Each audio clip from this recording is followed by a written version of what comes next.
साथियों नमस्कार, स्वागत है आप सभी का इस वीडियो में। साथियों इस वीडियो में हम एनसीएफ 2005 के बारे में देखने जा रहे हैं। एनसीएफ 2005 भी प्रायः सभी विषय के शिक्षण शास्त्र में पूछा जाता है। चलिए स्टार्ट करते हैं। एनसीएफ 2005 का पूरा नाम है नेशनल कैरिकुलम फ्रेमवर्क, जिसे हिंदी में राष्ट्रीय पाठ्यचर्या रूपरेखा कहते हैं। राष्ट्रीय पाठ्यचर्या रूपरेखा 2005। अर्थ की बात करें, जिस जो यहाँ पास कैरिकुलम दिखाई दे रहा है, इसके बारे में भी क्वेश्चन बन जाता है कि एनसीएफ 2005 में जो कैरिकुलम है या पाठ्यचर्या है उसका अर्थ क्या है। तो अर्थ है, कैरिकुलम जो है लैटिन शब्द कुर्रर से बना है, जिसका अर्थ है दौड़ का मैदान या रेस ऑफ कोर्स। अर्थात शिक्षा की वह दिशा जिस पर चलकर बालक का विकास होता है क्या कहलाता है? पाठ्यचर्या कहलाता है। शिक्षा की वह दिशा जिस पर बालक का सर्वांगीण विकास होता है, यह भी कह सकते हैं बालक का विकास होता है, तो यह जो है पाठ्यचर्या कहलाता है। निर्माणकर्ता की बात करें तो निर्माणकर्ता जो संस्था है वो एनसीईआरटी है, याद रखिएगा, पूछा जाता है। एनसीएफ 2005 को बनाने वाले या निर्माणकर्ता जो संस्था का नाम है तो एनसीईआरटी है। अध्यक्ष की बात करें तो इसमें यशपाल समिति का गठन हुआ, जिसके अध्यक्ष रहे प्रोफेसर यशपाल। इसमें कुल 38 सदस्य रहे, याद रखिएगा, पूछा जाता है, जिसके अध्यक्ष प्रोफेसर यशपाल रहे। और इस समिति का नाम रहा यशपाल समिति। राष्ट्रीय शैक्षिक अनुसंधान एवं प्रशिक्षण परिषद एनसीईआरटी इसके निर्माणकर्ता संस्था है। एनसीईआरटी के निर्देशक प्रोफेसर कृष्ण कुमार के नेतृत्व में पूर्ण करने का कार्य जो है किया गया। एक तो पूछा जाएगा अध्यक्ष, और दूसरा पूछा जा सकता है एनसीईआरटी के उस समय के निर्देशक जिसके नेतृत्व में पूर्ण करने का उन्हें जो है चुनौती दिया गया या पूर्ण करने का कार्य सौंपा गया, तो प्रोफेसर कृष्ण कुमार जो है सौंपा गया उसे। नेक्स्ट देखते हैं प्रेरणा कहाँ से लिया गया इस एनसीएफ 2005 का।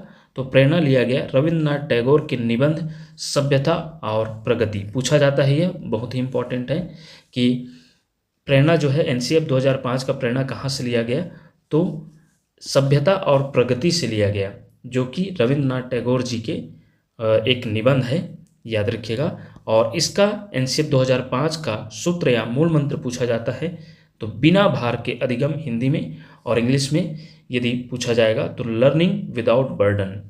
कभी कभी इंग्लिश में भी सिर्फ इंग्लिश में ही दिया रहता है, तो इंग्लिश का नेम भी याद रखिएगा, बिना भार के अधिगम या लर्निंग विदाउट बर्डन। शिक्षण सूत्र की बात करें तो ज्ञात से अज्ञात की ओर और मूर्त से अमूर्त की ओर बढ़ना, ये प्रमुख एनसीएफ 2005 के शिक्षण सूत्र हैं। वही अनुवाद की बात करें तो एनसीएफ 2005 को 8वीं अनुसूची में शामिल सभी भाषाओं में अनुवादित किया गया है। जो 8वीं अनुसूची में शायद 22 भाषाएं हैं, उसमें जो है सभी भाषाओं में इनका अनुवाद किया गया।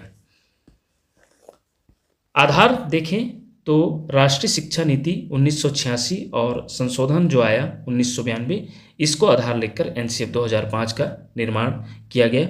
और इसका जो मुख्य आधार क्या है, तो रचनावादी सोच को बढ़ाना, रचनावादी दृष्टिकोण को बढ़ाना रचनावादी मुख्य है। पूछा जाता है कि एनसीएफ 2005 का दार्शनिक आधार क्या है, तो रचनावादी, कंस्ट्रक्टिविस्ट, याद रखिएगा। मंत्रालय की बात करें तो उस समय मंत्रालय जो थे एमएचआरडी, जिसे मानव संसाधन विकास मंत्रालय थे, जिसका वर्तमान में शिक्षा मंत्रालय नाम रखा गया है। अब तक कितने एनसीएफ बने हैं, तो सी टेट या अन्य राज्यों के टेट की परीक्षाओं में अभी तक जो पूछा जाता है, या सबसे ज़्यादा तो वैसे 2005 को ही पूछा जाता है, अभी भी 2005 को ही ज़्यादातर पूछा जा रहा है, याद रखिएगा। लेकिन जो है कितने बना है पूछा जाएगा, तो अभी तो 4 बना है एनसीएफ 1975, 1988, 2000 और 2005। लेकिन 2025 तक की बात होगी तो एनसीएफ 2023 को भी शामिल किया गया है, जो कि अभी उतना ज़्यादा इससे प्रश्न नहीं बन रहा है। जहां अक्सर पूछा जाता था कुल, या पूछा गया है 4 एनसीएफ को, और मुख्य रूप से तो ज़्यादा इंपॉर्टेंट है 2005। और एनसीएफ 2023 में क्या बना है, तो एनसीएफ एफएस बना है 2022, याद रखिएगा। इसे भी एनसीएफ एफएस बना है, जो कि फाउंडेशन स्टेज के लिए है, नेशनल कैरिकुलम फ्रेमवर्क, और एफएस का फुल फॉर्म होता है फाउंडेशन स्टेज, जो कि 3 से 8 वर्ष के बच्चों के लिए जो है बुनियादी साक्षरता और संख्यात्मक क्षमता में जो गणितीय और भाषा क्षमता में दक्ष कराना जो है इसका मूल उद्देश्य है। 3 से 8 वर्ष के बच्चों को बुनियादी ज्ञान होना चाहिए, इसका मुख्य उद्देश्य है एनसीएफ-एफएस 2022 का, जो कि एनईपी 2020 के तहत आया है। ये एनईपी 2020 के तहत, याद रखिएगा, न्यू एजुकेशन पॉलिसी 2020 आया है, उसके तहत ये नेशनल कैरिकुलम फ्रेमवर्क 2023 या जिसे एनसीएफ-एफएस 2022 कहते हैं, फुल फॉर्म यदि पूछा जाएगा तो याद रखिएगा, नेशनल कैरिकुलम फ्रेमवर्क, और एफ का होता है फाउंडेशन और एस का होता है स्टेज, जो कि फाउंडेशन स्टेज मतलब 3 से 8 वर्ष तक के बच्चों को बुनियादी साक्षरता एवं संख्यात्मक कौशल में दक्ष कराना इसका मूल उद्देश्य रहा। नेक्स्ट बात करेंगे एनसीएफ के अध्याय। तो एनसीएफ के कुल कितने अध्याय पूछा जाएगा, तो 5 अध्याय है। पहला अध्याय है परिप्रेक्ष्य, पर्सपेक्टिव, सीखना और ज्ञान, लर्निंग एंड नॉलेज, और तीसरा है पाठ्यचर्या के क्षेत्र, विद्यालय की अवस्थाएं एवं मूल्यांकन, चौथा है विद्यालय एवं कक्षा का वातावरण, और पांचवा है व्यवस्थित सुधार। तो ये जो है 5 अध्याय हैं जिनसे क्वेश्चन बन सकता है कि एनसीएफ के कितने अध्याय हैं, तो कुल 5 अध्याय हैं। एनसीएफ के मूल उद्देश्य पूछा जाता है इससे प्रश्न, एनसीएफ 2005 के मूल उद्देश्य। तो एनसीएफ 2005 का जो उद्देश्य केवल पाठ्य पुस्तकों का निर्माण नहीं बल्कि पूरी शिक्षा प्रणाली में गुणात्मक परिवर्तन लाना इसका मूल उद्देश्य है। और इसमें प्रमुख फोकस रहा शिक्षा को बाल केंद्रित बनाना, याद रखिएगा, शिक्षक केंद्रित नहीं, बाल केंद्रित बनाना, शिक्षा और वास्तविक जीवन के बीच दूरी कम करना, अर्थात शिक्षा ऐसी होनी चाहिए जो वास्तविक जीवन से जुड़े, वास्तविक जीवन को लेकर जो है शिक्षा दें, इस प्रकार का शिक्षा होनी चाहिए। रटंत विद्या रोट लर्निंग के स्थान पर समझ आधारित अधिगम को सबसे मुख्य पॉइंट है साथियों, रटंत विद्या रोट लर्निंग का सीधा इसमें जो है रोट लर्निंग या रटंत विद्या को सीधा नकारा गया और उसके स्थान पर समझ आधारित अधिगम पर फोकस करवाने का इसका मूल उद्देश्य रहा एनसीएफ 2005 का। सीखने को आनंदपूर्ण, अर्थपूर्ण और प्रासंगिक बनाना, लोकतांत्रिक, धर्मनिरपेक्ष एवं संवैधानिक मूल्यों का विकास करना, ये सभी जो है मुख्य मूल उद्देश्य है एनसीएफ 2005 के और इनसे क्वेश्चन बनता है। नेक्स्ट है एनसीएफ 2005 के 5 मार्गदर्शक सिद्धांत। एनसीएफ 2005 के कितने मार्गदर्शक सिद्धांत है पूछा जाएगा, तो 5 मार्गदर्शक सिद्धांत, और ये बिंदु परीक्षा में सीधे पूछे जाते हैं, याद रखिएगा। कभी कभी क्या करते हैं और सीजी टेट या सी टेट में भी पूछा गया है, जिसे हम इस जो है प्रैक्टिस में, इसके एमसीक्यू प्रैक्टिस में हम शामिल भी किए हैं। इनमें से किसी 3 को दिया रहेगा और एक अन्य तरीके से दिया रहेगा और पूछा जाएगा कि इनमें से कौन एनसीएफ 2005 के 5 मार्गदर्शक सिद्धांत में नहीं है। तो ध्यान से देखे रहिएगा और इसमें से जो नहीं रहेगा वो फिर समझ में आ जाएगा। पहला है ज्ञान को स्कूल के बाहर के जीवन से जोड़ना, अर्थात ज्ञान ऐसा हो, बच्चों को ज्ञान इस प्रकार मिले स्कूल से कि उनके जो है वास्तविक जीवन से जुड़ा हो, मतलब कहने का है कि उनका जो ज्ञान है वो स्कूल के बाहर भी काम आए, अर्थात उनके वास्तविक जीवन से जुड़ा हुआ हो और उनके दैनिक जीवन में काम आ जाए, ऐसे ज्ञान हो। दूसरा है रटने की प्रणाली से हटकर सीखना, अर्थात रटन प्रणाली को छोड़कर समझ आधारित सीखने पर फोकस हो। तीसरा है पाठ्य पुस्तक से परे पाठ्यक्रम को समृद्ध करना, अर्थात ज्ञान ऐसा हो कि पाठ्य पुस्तक तक ही सीमित ना हो, उनके वास्तविक जीवन पर आधारित पाठ्यक्रम को समृद्ध करना हो, ये तीसरा बिंदु है। चौथा है परीक्षाओं को और अधिक लचीला बनाना, अर्थात सरल बनाना, ताकि बच्चों में परीक्षा का भय जो है समाप्त हो। पांचवा है कक्षा को लोकतांत्रिक बनाना, जैसे कि बच्चों को संवाद करना, प्रश्न करना, विचार करने की स्वतंत्रता को उनमें बढ़ावा देना, इस प्रकार के कक्षा को लोकतांत्रिक बनाने, ये 5 जो है महत्वपूर्ण मार्गदर्शक सिद्धांत हैं, याद रखिएगा, गाइडेंस प्रिंसिपल है और इनसे क्वेश्चन सीधे बनते हैं। नेक्स्ट देखेंगे बाल केंद्रित शिक्षा की अवधारणा। एनसीएफ 2005 के अनुसार बच्चा निष्क्रिय श्रोता नहीं है बल्कि सक्रिय सहभागी है। सीखने में जो है सिर्फ सुनने वाला नहीं है या शिक्षक जो पढ़ाए और उसे ग्रहण कर ले, ऐसा नहीं है, बल्कि जो है बच्चे जो है सक्रिय सहभागी होते हैं।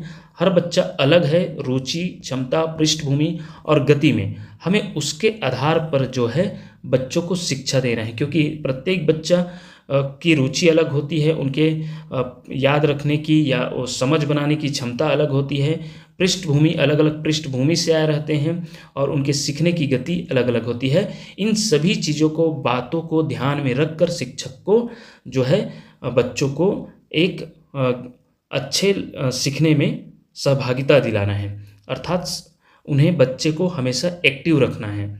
नेक्स्ट है शिक्षा का केंद्र की बात करें तो शिक्षा का केंद्र शिक्षक या पाठ्य पुस्तक ना होकर सिर्फ बालक हो। याद रखिएगा, शिक्षा का केंद्र शिक्षक या पाठ्य पुस्तक न होकर क्या हो, सिर्फ बालक हो, ये पूछा जाता है। अब शिक्षक की भूमिका अधिकतर पूछा गया है साथियों। शिक्षक की भूमिका एनसीएफ 2005 के अनुसार क्या होता है, तो बाल केंद्रित शिक्षा में शिक्षक ज्ञान देने वाला नहीं बल्कि सीखने की प्रक्रिया को आसान बनाने वाला होता है। एनसीएफ 2005 के अनुसार शिक्षक को बिल्कुल ये नहीं बताया गया है कि ये ज्ञान देने वाले हैं।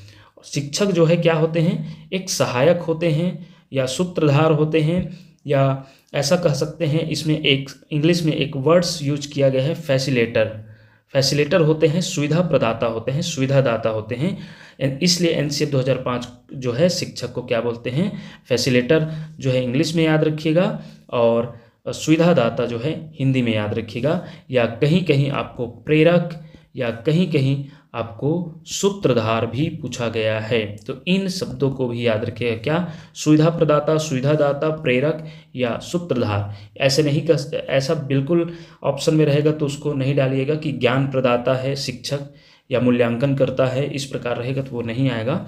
ये सब आएगा, प्रेरक, सूत्रधार या सुविधा प्रदाता। नेक्स्ट देखेंगे विद्यालय एवं कक्षा वातावरण। विद्यालय एवं कक्षा का वातावरण कैसा होना चाहिए एनसीएफ 2005 के अनुसार, तो पहला है भय मुक्त वातावरण होना चाहिए। बच्चे जब विद्यालय जाए तो उन्हें किसी प्रकार का भय ना हो, वहाँ एक ऐसा वातावरण निर्माण करें कि बच्चा जो है खुशी खुशी रोज़ विद्यालय जाने के लिए इंतज़ार करे, जो विद्यालय का टाइम होता है उसका इंतज़ार करें।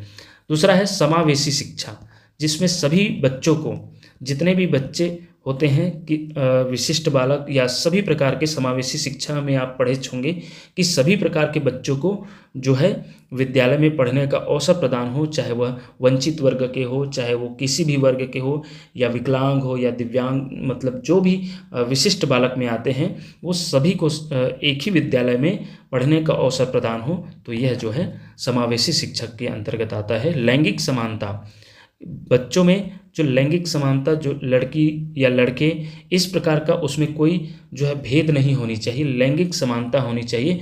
सभी बच्चों को, चाहे लड़के हो या लड़कियां हो, हर चीज़ में उन्हें अवसर दें, जो है वंचित एवं विशेष आवश्यकता वाले बच्चों पर ध्यान दें। तो ये सभी बातें जो है विद्यालय एवं कक्षा वातावरण के लिए एनसीएफ 2005 के द्वारा कहा गया है। अगला जो मोस्ट इम्पॉर्टेंट बिंदु है रचनावादी दृष्टिकोण, जो कि एनसीएफ का सबसे ज़्यादा अप्रोच इसी पर रहा, कंस्ट्रक्टिविस्ट अप्रोच। रचनावाद एनसीएफ 2005 की आत्मा है, इसलिए पूछा जाएगा तो एनसीएफ 2005 की आत्मा किसे कहा गया, तो वो रचनावाद को। मुख्य विचार की बात करें तो ज्ञान सीधे हस्तांतरित नहीं किया जा सकता, या जैसे कि एक शिक्षक से एक बच्चे में सीधा ट्रांसफ़र नहीं किया जा सकता, बच्चा अपने अनुभवों से ज्ञान का निर्माण करता है। याद रखिएगा, बच्चे कर के सीखने पर, यहाँ मुख्य शब्द एक और है, कर के सीखने पर जोर दिया गया है। एनसीएफ 2005 पूछा जाता है, कर के सीखने पर जो है जोर दिया गया है।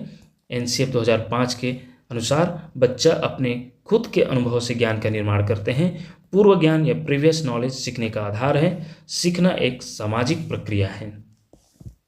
नेक्स्ट है, इसमें शिक्षक क्या कर सकता है, तो शिक्षक जो है वातावरण तैयार करें, प्रश्न पूछने के अवसर दें और खोज, प्रयोग और चर्चा को बढ़ावा दें। तो अगला जो देखेंगे विषयवार अनुशंसाएं। ये विषयवार अनुशंसाएं, क्योंकि यह एनसीएफ 2005 से प्रश्न सिर्फ सीडीपी में नहीं पूछा जाता, बल्कि भाषा शिक्षण, गणित पेडागॉजी, पर्यावरण शिक्षण शास्त्र, इंग्लिश पेडागॉजी, इन सभी में आपको प्रश्न देखने को मिलेगा, जो कि इसमें जो मुख्य बिंदु है उसे शामिल किए हैं। भाषा शिक्षा की बात करें तो बहुभाषिकता को प्रोत्साहन दिया गया एनसीएफ 2005 के अनुसार, क्योंकि बच्चे जो है बहुभाषा में जो है एक्टिव होंगे, सुदृढ़ होंगे। शिक्षक के द्वारा बहुभाषीवाद को बढ़ावा देंगे।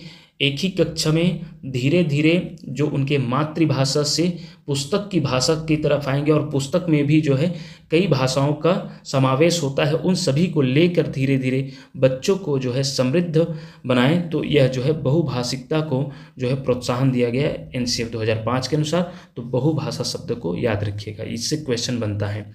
नेक्स्ट है मातृभाषा में सीखने पर बल, और अगला है भाषा को अभिव्यक्ति और संप्रेषण का साधन बनाना, और अगला है व्याकरण नियमों से पहले भाषाई प्रयोग।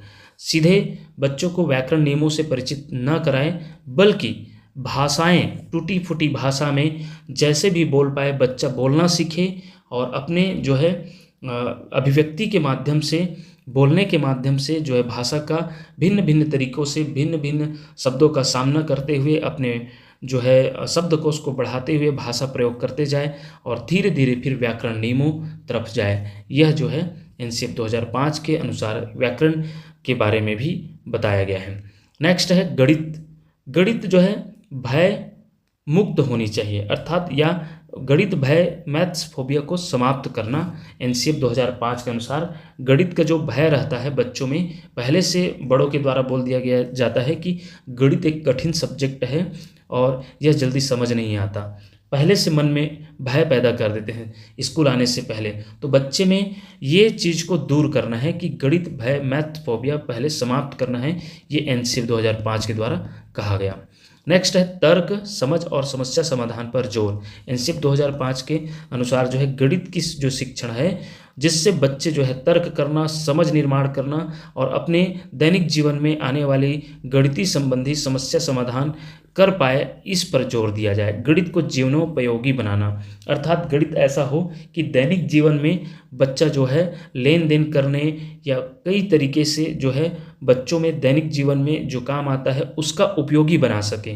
तो यह गणित को जीवनोपयोगी बनाना, यह जो है इसके बारे में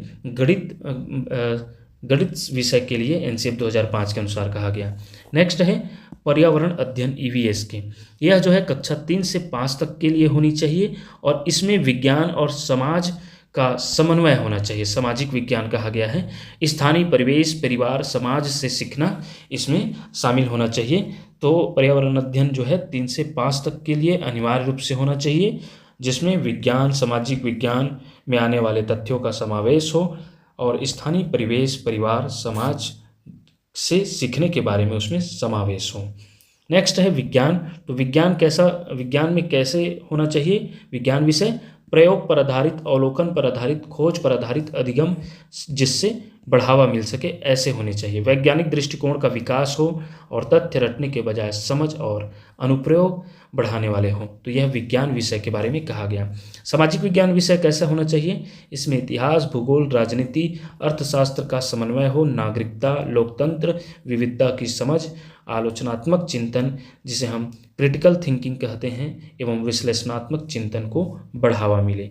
ये जो है सामाजिक विज्ञान और विज्ञान, ये उच्च प्राइमरी के लिए है, उच्च प्राइमरी क्लास से, अर्थात ये तो प्राइमरी के लिए कहा गया है, लेकिन उच्च प्राइमरी के लिए जैसे कि गणित, भाषा, पर्यावरण, कला, शिक्षण, वो सब जो है प्राइमरी के लिए बताया गया है। इसमें कुछ मुख्य विषय को ही हम इसमें शामिल किए हैं, जिससे क्वेश्चन बनता है। और सामाजिक विज्ञान में जो है उच्च प्राथमिक, अर्थात 6वीं से 8वीं तक के बच्चों या 6वीं से ऊपर तक को बच्चों के लिए सामाजिक विज्ञान के विषय कैसी होनी चाहिए उसके बारे में इसमें बताया गया है। नेक्स्ट है मूल्यांकन संबंधी दृष्टिकोण। तो एनसीएफ 2005 ने पारंपरिक परीक्षा प्रणाली की आलोचना की है, जो अभी तक चलते आया है परीक्षा प्रणाली।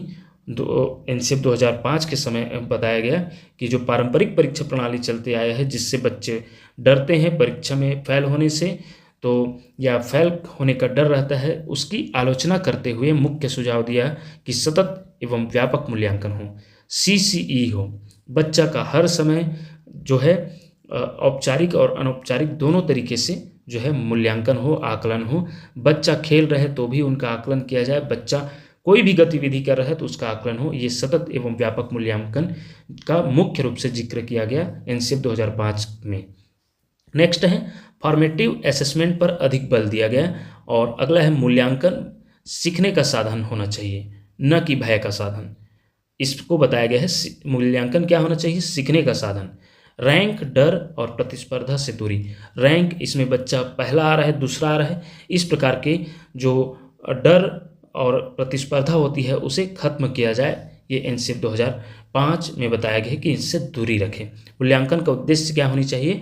लर्निंग फॉर इम्प्रूवमेंट, अर्थात इम्प्रूवमेंट लाने का या सीखने में इम्प्रूवमेंट लाने के लिए, सीखने में धीरे धीरे जो है क्या आनी चाहिए? इम्प्रूवमेंट आए, यही जो है मूल्यांकन का मुख्य उद्देश्य होनी चाहिए। तो इस प्रकार का ये रही आपका एनसीएफ 2005। अब एनसीएफ 2005 में वन लाइनर में मुख्य तथ्य 1 मिनट में जाने तो एनसीएफ 2005 का अध्यक्ष यशपाल है और इस समिति का नाम भी यशपाल समिति रखा गया, जिनके अध्यक्ष यशपाल रहे। और आधार क्या है? रचनावाद। सूत्र क्या है? Learning without burden. याद रखिएगा एनसीएफ 2005 का सूत्र लर्निंग विदाउट बर्डन। शिक्षक क्या होनी चाहिए? फैसिलिटेटर होना चाहिए, सुविधा प्रदाता होना चाहिए, प्रेरक होनी चाहिए, सूत्रधार होनी चाहिए। और शिक्षा का केंद्र कौन होना चाहिए? तो बालक। तो ये जो है 1 मिनट में जाने इस एनसीएफ 2005 के मुख्य बिंदु को, तो ये रही। अब हम परीक्षाओं में पूछे गए प्रश्नों का प्रैक्टिस करेंगे महत्वपूर्ण वस्तुनिष्ठ प्रश्न के माध्यम से। पहला प्रश्न है, एनसीएफ 2005 के निर्माण समिति के अध्यक्ष कौन थे? तो निश्चित रूप से प्रोफेसर यशपाल जी। याद रखिएगा एनसीएफ 2005 निर्माण की समिति के अध्यक्ष प्रोफेसर यशपाल। वही दूसरा प्रश्न है, एनसीएफ 2005 का निर्माण किस संस्था द्वारा किया गया? तो एनसीईआरटी के द्वारा किया गया। याद रखिएगा। नेक्स्ट है, एनसीएफ 2005 की प्रेरणा किस निबंध से मानी जाती है? तो इसका उत्तर क्या है? सभ्यता और संस्कृति। धीरे धीरे ये अभी सरल प्रश्न देख रहे हैं, फिर धीरे धीरे थोड़ा कठिन होते जाएगा, तो सरल प्रश्नों को हम शुरू में रखे हैं। नेक्स्ट है, एनसीएफ 2005 का दार्शनिक आधार क्या है? तो एनसीएफ 2005 का दार्शनिक आधार क्या है? रचनावाद है, कंस्ट्रक्टिविस्ट है। याद रखिएगा। नेक्स्ट है, एनसीएफ 2005 के अनुसार शिक्षक की भूमिका क्या है? ज्ञान प्रदाता, अनुशासनकर्ता, मूल्यांकनकर्ता, सुविधा प्रदाता। तो इसका उत्तर क्या होगा? सुविधा प्रदाता। ज्ञान प्रदाता नहीं, सुविधा प्रदाता। ऑप्शन डी इसका राइट आंसर होगा। नेक्स्ट है, एनसीएफ 2005 के अनुसार ओवरबर्डन स्कूल बैग क्या दर्शाता है? शिक्षा का बोझ, शारीरिक असुविधा, बच्चों का भारी होना, ज्ञान की अधिकता। तो एनसीएफ 2005 के अनुसार ओवरबर्डन स्कूल बैग यह जो है शारीरिक असुविधा को बताता है। एनसीएफ 2005 में जो है सीधा सीधा जो बैग, स्कूल बैग, आजकल देखे होंगे प्राइवेट स्कूलों में ज़्यादातर देखे होंगे कि बच्चे जो है क्लास 1 का बच्चा भी बहुत सारे पुस्तकों को लेके चलता है, जो कि उनके उम्र के आधार पर उनके कमर या देखा जाए तो कमर और घुटनों में, क्योंकि चलने में बैग को चलने में लेकर चलने में घुटना, कमर, मुख्य रूप से पीठ, ये दर्द का सामना करना पड़ता है, जिसका सीधा सीधा आलोचना किया गया एनसीएफ 2005 के अनुसार। तो देखा जाए तो शारीरिक असुविधा, ऑप्शन बी इसका राइट आंसर होगा। नेक्स्ट है, एनसीएफ 2005 के अनुसार ईवीएस किस कक्षा समूह के लिए निर्धारित है? तो अभी देखे होंगे ऑप्शन सी इसका राइट आंसर है, 3 से 5 के लिए। नेक्स्ट है, शिक्षक की भूमिका के संबंध में कथन है। शिक्षक फैसिलिटेटर होता है, शिक्षक केवल व्याख्यान देता है, शिक्षक सीखने के अवसर उपलब्ध कराता है। तो इस तरीके का कुछ प्रश्न भी आजकल देखने को मिलता है। तो हालांकि यह सरल प्रश्न है, लेकिन अगर आपका कॉन्सेप्ट क्लियर रहेगा तो कूट वाला प्रश्न भी बन जाएगा। यही सब कॉन्सेप्ट से कूट वाला प्रश्न भी बनता है। तो शिक्षक फैसिलिटेटर होता है, ये राइट है, और शिक्षक सीखने के अवसर उपलब्ध कराता है। इसके आधार पर 1 और 3 कहाँ दिखाया है? ऑप्शन बी में 1 और 3 सही हैं, तो राइट आंसर इसका ऑप्शन बी हो जाएगा। नेक्स्ट है, राष्ट्रीय पाठ्यचर्या की रूपरेखा 2005 दस्तावेज में भाषा के लिए निहित है। एक भाषा, द्विभाषा, 3 भाषा, बहुभाषा। तो राष्ट्रीय पाठ्यचर्या की रूपरेखा 2005 दस्तावेज में भाषा के लिए बहुभाषा शब्द को फोकस किया गया है। ऑप्शन डी इसका राइट आंसर होगा। नेक्स्ट है, एनसीएफ 2005 किस पर बल देता है? रटने पर, समस्या हल करने पर, करके सीखने पर, उपर्युक्त सभी। तो साथियों कभी कभी जो है उपर्युक्त सभी डालते हैं, ध्यान से पढ़िएगा। एनसीएफ 2005 किस पर बल देता है? तो करके सीखने पर। ऑप्शन सी इसका राइट आंसर होगा। नेक्स्ट है, एनसीएफ 2005 स्कूल शिक्षा के प्रत्येक स्तर पर किस विषय को लागू करना चाहता है? कला शिक्षा, स्वास्थ्य शिक्षा, मनोविज्ञान, शिक्षक शिक्षा। तो याद रखिएगा इसका राइट आंसर है ऑप्शन ए, कला शिक्षक को, कला शिक्षा को जो है स्कूल शिक्षा के प्रत्येक स्तर पर लागू करना चाहता है एनसीएफ 2005। नेक्स्ट है एनसीएफ 2005 का प्रमुख सूत्र क्या है? बिना बोझ के अधिगम, बिना भार के अधिगम, लर्निंग विदाउट बर्डन, उपर्युक्त सभी। तो ये सभी जो है साथियों एक ही मीनिंग को बता रहा है। ये इंग्लिश में कहा गया है और हिंदी में थोड़ा थोड़ा जो है बोझ की जगह में भार किया गया है, लेकिन वही है। तो इसका उपर्युक्त सभी इसका राइट आंसर होगा, ऑप्शन डी इसका राइट आंसर हो जाएगा। नेक्स्ट है एनसीएफ 2005 का मार्गदर्शी सिद्धांत नहीं है। अंग्रेजी भाषा में शिक्षा देना, ज्ञान को विद्यालय के बाहरी जीवन से जोड़ना, पढ़ाई को रटन प्रणाली से मुक्त करना, बच्चों को चहुमुखी विकास के अवसर उपलब्ध कराना। तो देखे होंगे 5 मार्गदर्शी सिद्धांत में अंग्रेजी भाषा में शिक्षा देना इसका जिक्र बिल्कुल नहीं हुआ है, इसलिए राइट आंसर इसका जो है ऑप्शन ए होगा। नेक्स्ट है राष्ट्रीय पाठ्यचर्या रूपरेखा 2005 में निम्न में से किस परीक्षा संबंधी सुधारों को सुझाया गया है? या सीजी टेट में एक या दो बार पूछा गया है। निश्चित रूप से जो है देखा जाए तो इसका राइट आंसर कक्षा 10 की परीक्षा ऐच्छिक होनी चाहिए कहा गया है। क्यों कहा गया है, आइए यहाँ देखिए विशेष बिंदु में राष्ट्रीय पाठ्यचर्या रूपरेखा 2005 10वीं कक्षा की परीक्षा में ऐच्छिक परीक्षा सुधार का सुझाव देती है। ऐच्छिक मतलब इच्छा पर आधारित, मतलब इच्छा हो तो परीक्षा दे, नहीं तो ना दे, इस प्रकार। यह क्यों? क्योंकि राष्ट्रीय पाठ्यचर्या रूपरेखा 2005 ने परीक्षा सुधारों के तहत कक्षा 10 की बोर्ड परीक्षा को वैकल्पिक बनाने का सुझाव दिया ताकि छात्रों पर परीक्षा का बोझ कम हो और सीखने में लचीलापन आए। साथ ही सतत और व्यापक मूल्यांकन और खुली किताब परीक्षा, ओपन बुक एग्जाम्स जैसे सुधारों पर भी जोर दिया गया, जिससे रटने की बजाय समझ पर ध्यान केंद्रित हो सके। नेक्स्ट प्रश्न है एनसीएफ राष्ट्रीय पाठ्यचर्या रूपरेखा 2005 कौन से दृष्टिकोण से सहमत नहीं है? हर बच्चे की अनोखी जरूरतों के प्रति संवेदनशील होना, बच्चे पर केंद्रित, सामाजिक रूप से प्रासंगिक और न्यायोचित पढ़ाने या सीखने की प्रक्रिया प्रदान करना, शिक्षक को ही केंद्र बिंदु मानना। यही इसका गलत है, क्योंकि शिक्षक को शिक्षा का केंद्र बिंदु नहीं मानना है, बच्चे को मानना है। तो यही इसका गलत कथन हो जाएगा और यहाँ पर पूछा है सहमत नहीं है, तो राइट आंसर आपका ऑप्शन सी हो जाएगा। नेक्स्ट है एनसीएफ 2005 विभिन्न विषयों के अलावा और किन पाठ्यचर्या क्षेत्रों को भी महत्व देता है? कला शिक्षा, स्वास्थ्य और शारीरिक शिक्षा, काम और शिक्षा, शांति के लिए शिक्षा। तो इसमें साथियों इसमें कला शिक्षा, स्वास्थ्य और शारीरिक शिक्षा, काम और शिक्षा, शांति के लिए शिक्षा, ये सभी के बारे में महत्व देता है। तो ऑप्शन डी इसका राइट आंसर होगा। नेक्स्ट है एनसीएफ 2005 की संस्तुतियों में के अनुसार कक्षा 1 एवं कक्षा 2 के विद्यार्थियों के लिए मूल्यांकन का तरीका होना चाहिए लिखित परीक्षण के आधार पर, मौखिक परीक्षण के आधार पर, लिखित एवं मौखिक परीक्षण के आधार पर, प्रेक्षण के आधार पर। साथियों यह भी सीजी टेट से लिया गया प्रश्न है, यह पूछा गया है। ऑप्शन डी इसका राइट आंसर है, प्रेक्षण के आधार पर। विशेष बिंदु में समझिए प्रेक्षण के आधार पर क्यों है। तो प्रेक्षण के आधार पर क्योंकि इस स्तर पर औपचारिक लिखित या मौखिक परीक्षाओं की बजाय, क्योंकि कक्षा 1 और 2 की बात हो रही है, बच्चों के समग्र विकास का आकलन के लिए शिक्षक द्वारा निरंतर अवलोकन और अनौपचारिक तरीकों जैसे खेल खेल में सीखना और दैनिक गतिविधियों का मूल्यांकन पर जोर दिया जाता है, जो रटन विद्या को हतोत्साहित करता है। इसलिए इसका ऑप्शन डी राइट आंसर होगा। नेक्स्ट है राष्ट्रीय पाठ्यचर्या की रूपरेखा 2005 की संस्तुतियों के संबंध में कौन सा कथन सत्य नहीं है? इसमें जो है साथियों विश्वविद्यालय को राजनीति से मुक्त करना इसका राइट आंसर है। सत्य नहीं है पूछा गया है, क्योंकि विश्वविद्यालय को राजनीति से मुक्त रखना कथन सत्य नहीं है, क्योंकि एनसीएफ लोकतांत्रिक मूल्यों और देश के संविधान के दायरे में शिक्षा को बढ़ावा देता है, न कि उसे पूरी तरह से राजनीति से अलग करने की बात करता है। इसलिए इसका राइट आंसर ऑप्शन ए होगा। यह भी सीजी टेट से लिया गया प्रश्न है। नेक्स्ट प्रश्न है